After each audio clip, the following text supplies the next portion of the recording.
How does classical realism explain the nature of international relation? किस तरीके से classical realism को जानने से आप इंटरनेशनल रिलेशन में जो भी आज चैलेंजेस है, जो भी बेनिफिट है, जो भी किस तरीके का नेचर है, उसको जानने में आपको मदद करेगा। तो आइए हम सब जानते हैं पॉलिटिकल साइंस पर्सपेक्टिव से classical international realism. Classical realism view international politics is a struggle of power rooted human nature. Classical realism का मानना है कि इंटरनेशनल पॉलिटिक्स एक स्ट्रगल ऑफ पावर है, क्योंकि ह्यूमन का नेचर ही कि पावर को ज़्यादा से ज़्यादा पावर को कब्जा करना है। जैसे कहा जाता है कि what's your ultimate aim? Power is immediate aim. आपका एम कुछ भी हो, पावर ही हमेशा immediate M.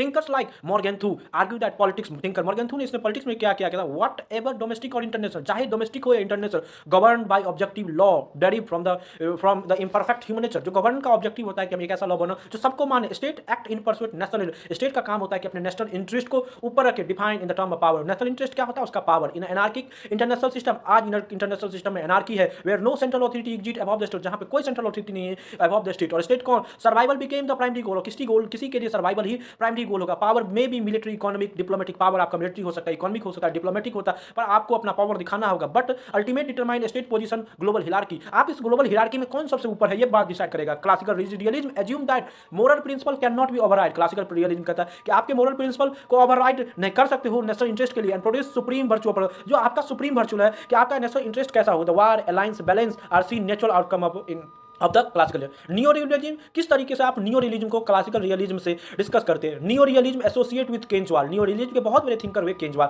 Shift of focus, उसने नियो रियलिज्म फोकस करता है from human nature to the structure of international relation. Neo realism में ह्यूमन नेचर के स्ट्रक्चर को देखा जाता है इंटरनेशनल रियलिज्म में, while classical realism blame human ambition of conflict. और क्लासिकल रियलिज्म कहता है कि ह्यूमन नेचर पावर को ही सीकिंग करना है तो कंफ्लिक्ट आ जाएगा। Neo realism argue that anarchy structure of the system complete state. Anarchy structure है ह्यूमन स्टेट का in the system without global governance. जो इस प्रकार का सिस्टम है जहां ग्लोबल गवर्नेंस नहीं है, state must really self help to ensure. State को अपने ही सेल्फ हेल्प सर्वाइवल के लिए डिपेंड होगा। द डिस्ट्रीब्यूशन ऑफ कैपेबिलिटी, आज जिस तरीके से कैपेबिलिटीज का, आज जिस तरीके से बाइपोलर से यूनिपोलर वर्ड है, मल्टीपोलर हो, डिटरमाइन हो। फॉर बायोलिटी राइवलरी, बायोपोलिटी में राइवलरी होता है जो दो पावर ब्लॉक हो, जैसे यूएसए में एक आज भी बायोपोलिटी है, पावर स्ट्रक्चर बीच में। Neo realism is more scientific, और नियो रियलिज्म फोकस करता है साइंटिफिक में, सिस्टमेटिक ओरिएंटेशन में।